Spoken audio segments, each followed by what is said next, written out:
L'è una balia che la balia no. Tradotto è una balia che non allatta.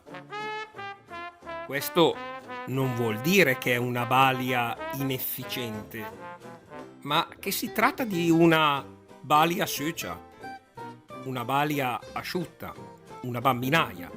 In altre parole, la famosa tata, come si diceva fino a qualche anno fa nelle famiglie bene, prima che fosse di moda la NURS, espressione nata in Inghilterra ma romana da migliaia di anni, venendo dal latino nutrix.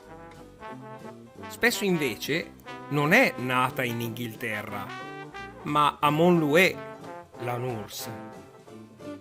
Erano certo di Montloué o di altre località brianzole le 40 bambinaie addette ai 4 istituti dei bambini lattanti di Milano, le quali, mercoledì 21 agosto 1872, entrarono in sciopero per chiedere che la loro mercede fosse portata da 22 lire a 30 lire mensili. Ecco spiegato perché i lavoratori milanesi sono scioperaioli. L'han imparà a balia.